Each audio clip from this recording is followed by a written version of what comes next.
수요 성경 공부 기독교 기초교리 우리 계속 나가고 있는데요. 오늘은 이제 세 번째로 기독론 첫 번째 시간이 되겠어요. 기독론은 예수님은 누구신가 이런 주제로 이제 또 공부해 보겠습니다. 네, 우리 이제 기초교리를 이런 순서에서 나간다고 그랬어요. 그래서 이제 오늘은 이제 기독론에 대해서 이제 살펴보겠습니다. 네, 기독론 첫 번째 시간으로 예수님의 이제 네 가지로 알아볼 거예요. 예수님의 탄생, 예수님의 두 본성, 또 죄가 없으신 분, 네 번째 유일한 중보자다. 이게 굉장히 기초거든요. 예수님의 탄생을 부인하면 뭐 예수님을 믿을 수가 없어요. 네. 예수 그리스도는 하늘과 땅에 다리로 오셨어요. 다리, 브릿지. 그래서 예수 그리스도는 하나님과 인간 사이를 연결하는 브릿지가 되기 위해 사람의 형체를 입고 오셨다. 이렇게 볼 수 있어요. 왜 하늘과 땅의 다리냐. 범죄함으로 하늘과 땅에 딱 분리가 됐어요. 단절이 됐어요. 그래서 이걸 연결하기 위해 연결을 다리로 오셨는데 제가 어렸을 때 1960년대에서 한 70년대까지 미국에 이제 팝송이 하나 아주 무지무지하게 유행을 했어요. 그때 이제 부른 가수가 사이먼 앤 가펑클이라는 이제 남자 듀엣인데요.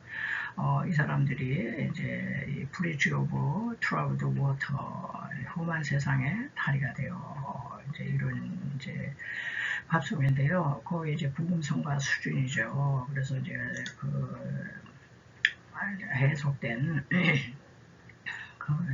가사를 갖고 왔거든요. 마치 거친 풍랑 속에서도 버텨내는 다리처럼 내 몸을 눕혀 세상 풍파 위에 놓인 다리가 되겠습니다. 그러면서 당신이 나를 발판으로 삼아 이 거친 세상 풍파를 건너가십시오. 가사 내용이 굉장히 좋아요. 그래서 인생에서 막 실패하고 거친 풍파에서 그렇게 상태에 있는 그 영혼들에게 어떤 사람이 내가 다리가 될 테니까 나를 딛고 일어나라 뭐 이런 내용의 이제 가사거든요. 굉장히 이제 복음적인 이제 그런 팝송이었어요. 그런데 우리 예수님이 바로 이런 분으로 이렇게 다리로 오셨다는 거. 네, 그래서 제가 이제 그림을 하나 갖고 왔어요. 이제 십자가가 하늘과 땅의 연결 사다리다. 그래서 예수는 하나님과 인간 사이를 연결하는 이 다리가 되기 위해서 이제 오셨는데 왜 아담의 범죄로 하나님과 인간이 단절됐어요. 단절된 것을 그리스도로 인해 다시 연결, 커넥션 시키기 위해 커넥터로 오신 거죠. 사람의 모습으로. 탄생하셨다. 그게 바로 십자가예요. 그래서 십자가로 당신이 그냥 다리가 되셔가지고 우리 인간을 하나님과 소통하게 되어 이제 놓으신 거죠. 자, 그래서 이 기독론에서는 이제 네 가지로 살펴본다고 그랬어요. 첫 번째는 예수님의 탄생이 굉장히 중요해요. 왜냐하면 예수님의 탄생은 우리 인간들의 탄생하고 많이 다릅니다. 동정녀 마리아의 몸에서 성령으로 잉태됐다 이런 얘기가 나오거든요. 그래서 마태복음 1장 18절에 보시면은 보라 처녀가 잉태하여 아들을 낳으리니 많은 사람들이 어디서 권려 넘어지느냐 아니 어떻게 처녀가 애를 낳아 과학적으로는 이게 안 되는 거잖아요. 남녀의 그 성관계를 통해서 남자의 이 정자가 여자의 난자랑 결합을 해가지고 생명이 탄생하는 건데 왜 처녀야 이 처녀 잉태소를 부인을 해요. 아유 성경은 그냥 황당무계한 얘기를 하는 거야 이러면서 아예 그냥 거부를 해버려요. 그런데 믿음이라는 것은 이 비과학이 아니라 초과학이에요. 과학을 초월하는 이제 하나님의 이제 능력이죠. 근데 이제 이거를 이제 제가 여기서는 다 말씀 못 드리고 나중에 이제 이게 과학적으로도 이제 증명이 된 거거든요. 왜 하나님은 이렇게 동정녀, 초녀를 계획하셨느냐? 우리가 이제 생물학적으로 보면은 여기 부모, 아버지에게서는 우리가 피를 받는다 그래요. 그리고 어머니에게는 피는 한 방울도 우리 받지 않고 영양 공급만 한대요. 그래서 육의 성장을 도와요. 그 이제 과학적으로 이게 다 이거 임상 실험이 된 겁니다. 모친에게서는 전혀 피를 받지 않는다. 그러니까 우리 한 사람 한 사람은 다 아버지 정자가 C잖아요. 정자에만 피가 분급되지 난자에는 피가 없대요. 피를 받지 않는다. 그러니까 우리 하나님께서는 성령으로 잉태를 시킨 거예요. 하나님의 죄로 이제 아담의 피는 오염돼서 그 피를 받지 않고 해서 성령으로 수태를 시켰어요. 즉 남자의 씨를 받으면 예수님도 죄인이거든 안 돼요. 그래서 남자의 씨를 받지 않고 성령으로 여자의 자궁만 빌려서 오셨다. 그래가지고 제가 여기 이제 혈액에 대한 이제 피에 대한 거를 좀 그림을 갖고 왔는데요. 혈액에는 우리는 이제 그 피에는 적혈구와 백혈구와 이제 그 혈소판이 있어요. 그래가지고 이 적혈구는 우리가 잘 알다시피 산소 공급을 해주고 영양 공급을 해주고 백혈구는 면역력 강화를 해주고 병균이 들어오면 막 박멸을 하고 이러는 거잖아요. 혈소판은 이제 피의 지혈을 작용을 해주고. 그래서 우리 생명에는 반드시 이 혈액 피가 있는 거잖아요. 근데 아담 범죄로 이 피가 오염이 된 거예요. 오염이 돼서 그냥 남자의 씨를 받고 태어난 모든 인생을 그냥 나면서부터 이건 죄인인 거예요. 그래서 이 피의 오염에 대해서는 나중에 이제 보혈론을 따로 취급을 할 거예요. 보혈론에서 자세히 그때 다루기로 하겠습니다. 일단 믿음으로 여러분이 들어보셔야 돼요. 자, 그리고 이제 예수님이 이렇게 탄생하셨다는 그 구절이 어디 있느냐? 성경은 다 말씀하고 있어요. 갈라디아서 4장에서 때가 참에 하나님이 그 아들을 보내사 여자에게서 나게 하시고, 구약시대 때는 내 아들을 보낼 거다 4천년 동안 그냥 보낼 거라고만 하셨는데 2000년 전에 베들레헴 그 말구육관에서 동정녀 마리아 처녀 여자에게서 나게 하셨다. 그리고 요한복음 1장 14절에 보면은 말씀이 육신이 되었다는 거예요. 말씀은 하나님이시거든요. 로고스로 말씀이 육신이 되어 우리 가운데 거하시며 우리가 그의 영광을 보니 아버지의 독생자의 영광에 은혜와 진리가 충만하더라. 예수님이 하늘에만 계신 게 아니라 이 땅에 내려오셨다는 거예요. 육신이 되어서 인카네이션 하신 거죠. 자, 그리고 이제 예수님의 탄생 구절 중에 굉장히 중요한 부분이 창세기거든요. 창세기 3장 15절에 보면 내가 너로 여자와 원수가 되게 하고, 여기서 너가 뭐냐면은 인간을 유혹했던 사탄 상징하는 이 뱀이에요. 뱀한테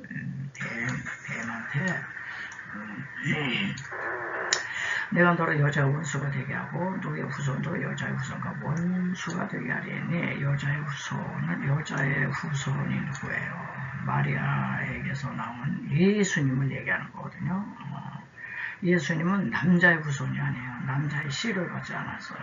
성령으로 잉태하셔서 여자의 후손은 네 머리를 상하게 할 것이요 너는 그의 발꿈치를 상하게 할 것이라. 그래서 제가 여기 이제 예수님의 그 이제 십자가상을 좀 하나 이제 갖고 왔는데요. 예수님께서 왜 하필 십자가에서 죽으셨느냐? 이게 다 신학적인 의미가 있고 영적인 의미가 있거든요. 여기 보면은 여자의 후손이 예수님이잖아요. 예수님께서 이 십자가에서 이렇게 피를 흘리셨는데. 예수님께서 내 머리를 상하게 할 것이다. 내 머리는 요 발밑 대부분 이게 뱀이에요. 뱀의 머리를 예수님이 딱 십자가에 죽으심으로써 뱀 머리를 아주 밟은 거예요. 상하게 한 겁니다. 그래서 사탄 마귀가 머리가 상했어요. 지금 뱀 꼬리만 살아서 지금 우리를 괴롭히는데 그렇기 때문에 이 뱀이 사탄이가 자기 머리를 밟아서 이 타격시키는 예수님의 이 팔꿈치를 물어대는 거예요. 예, 이 그림이 이제 그런 그림이거든요. 상하게 할 것이요. 그래서 인간이 이 뱀에게 속아서 그냥 태어나면 그냥 죄인인데 예수님께서 이 십자가에서 원수 대적 마귀를 머리를 그냥 두개골을 그냥 깨쳐놓은 거죠. 그렇게 함으로써 당신이 십자가에서 몹시 상하셨어요. 뭐 참새가 죽어도 잭한다고 이 사단마귀가 그냥 안 죽죠. 그래서 예수님의 팔꿈치를 상하게 하는 사건이 십자가의 이제 고난이다. 이제 우리는 그렇게 이제 알고 있습니다. 예수님의 탄생이 이렇게 십자가에서 죽으시기 위해서 오셨다. 자, 우리 예수님께는 이제 두 본성이 있거든요. 예수님은 신성과 인성, 즉 예수님은 참 하나님이세요. 참 하나님이시면서 동시에 참 사람이 되어 오셨다. 요거를 인정해야 되는데 골로새 2장 9절에 보면 그 안에는 신성의 모든 충만이 육체로 구했다 그랬어요. 육체로 구하시고 우리 예수님이 하늘에 영으로 계시면 우리 인간이 어떻게 알아봐요. 예수님께서 이제 이 육체로 오셔가지고 진짜 육체로 이제 오신 거죠. 뭐 100% 인간이고 100% 하나님이세요. 이 땅에 오셨을 때는 이제 육체로 오셨기 때문에 인간들이 못 알아봤어요. 왜? 변장하고 오셨거든. 변장.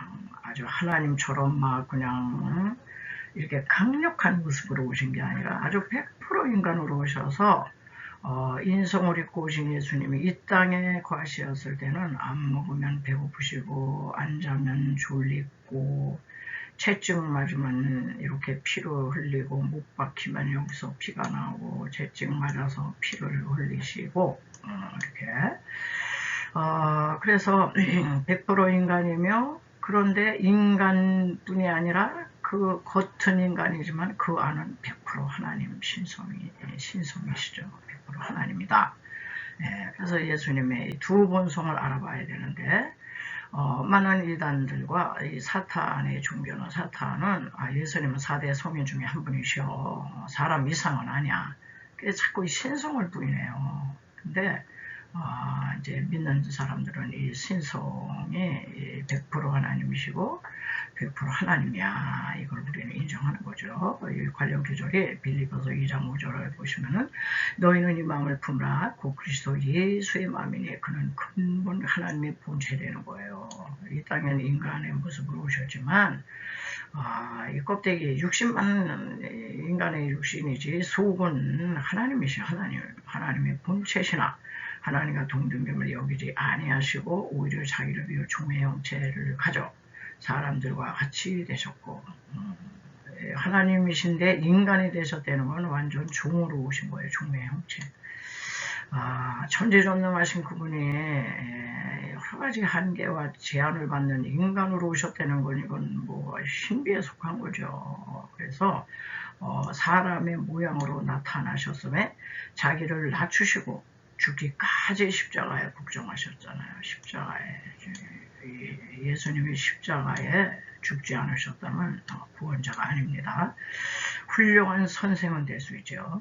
복종하셨으니 곧 십자가에 죽으심이라. 그래서 예수님 몸은 벌써 십자가를 딱 떠올려야 되는 거예요. 십자가를 안 지시고 십자가에서 죽지 않으신 예수님은 위대한 랍비, 위대한 성인의 한 이제 불과한 거예요. 그러나 십자가를 지셨다. 십자가의 순환을 당하셨죠.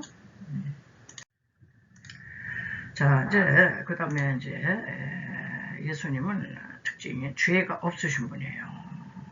예수님은 죄가 없으시지 100% 신성 하나님이신데 하나님 무슨 죄가 있어요. 관련 기절이 히브리서 7장 26절에 이러한 대제사장 우리에 합당하니 거룩하고 악이 없고 그분은 악이 없어요. 그러니까 악이 더러움이거든요. 더러움이 없고 죄인에게서 떠나 계시고 하늘보다 높이 되신 자라. 또 고린도후서 5장 21절 하나님이 죄를 알지도 못하신 자로 예수님은 죄를 모르세요. 우리를 대신하여 죄로 삼으신 것은 예수님은 죄가 없으신 무함한 분인데 우리의 죄를 해결하기 위해서 우리의 죄를 가져가신 거예요. 그냥 죄를 덤태기를 씌우고 죄인이 받을 형벌을 십자가에서 대신 받으신 거죠. 이 대신 대속주. 그래서 죄덩어리가 되신 거예요. 십자가로 가셨을 때는. 그 얘기를 하고 있는 겁니다. 그래서 저희 안에서 하나님의 의가 되게 하려 하심이라. 우리의 죄는 가져가시고 그분의 의를 우리에게 입혀주셨다. 그래서 우리는 예수 믿으면은 죄인이 아니에요. 용서받은 의인이 되는 거죠. 또 베드로전서 1장 19절에 오직 흠없고 점없는 어린 양 같은 그리스도의 보배로운 피로 한 것이니라. 보배로운 피. 자, 그분의 피는 얼마나 고귀한 피인지요. precious blood. 고귀한 피. 아주 값비싼 피예요. 예수님의 피는 그냥 인생들의 피가 아니에요. 무음한 하나님의 피. 그래서 하나님의 피가 되기 때문에 우리 예수님의 보혈은 이 하나님의 피로서 아주 무음한 피예요.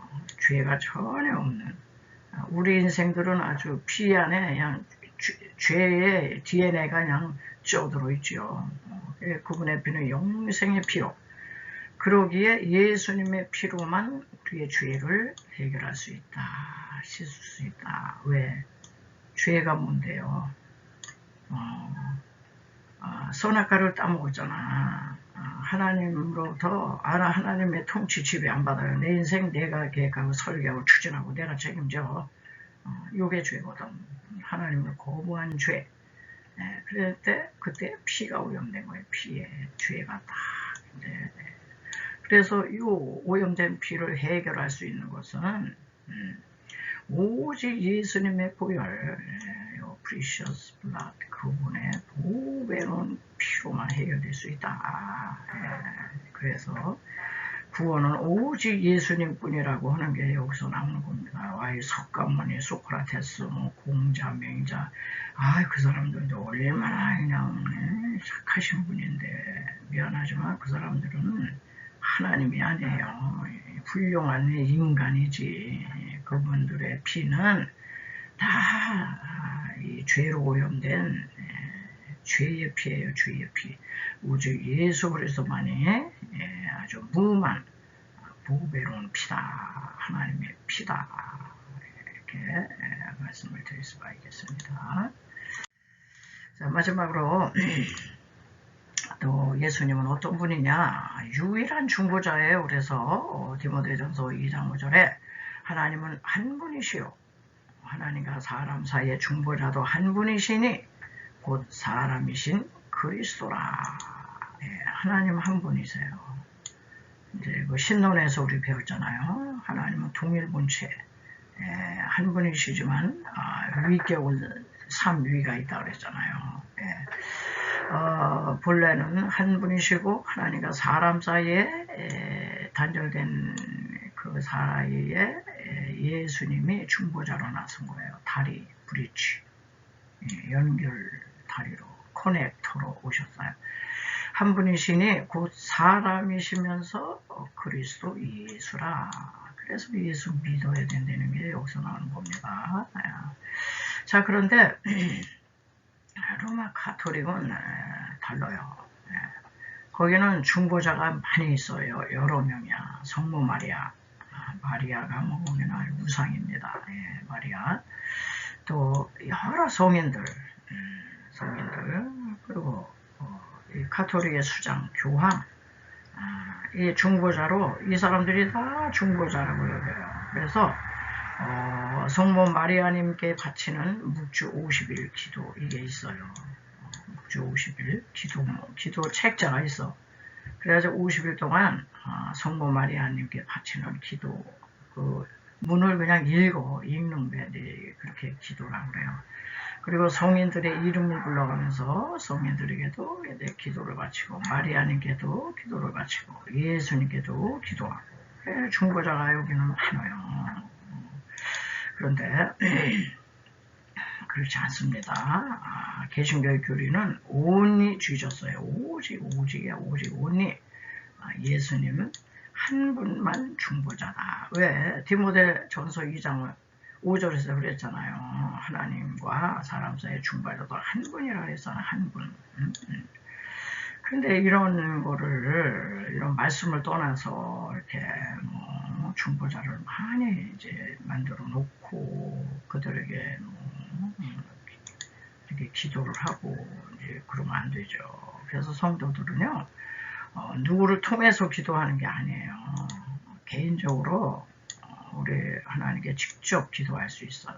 마음의 기도, 생각의 기도 다 할 수 있어요. 그리고 직접 응답받을 수 있다. 네. 그래서 이제 우리는 이 기독론이 굉장히 중요한데요. 오늘 그래서 우리는 이제 예수님의 이제 처녀 탄생, 그분은 하나님이시며 인간이다. 그렇지만 그분은 죄가 한 점 없으시다.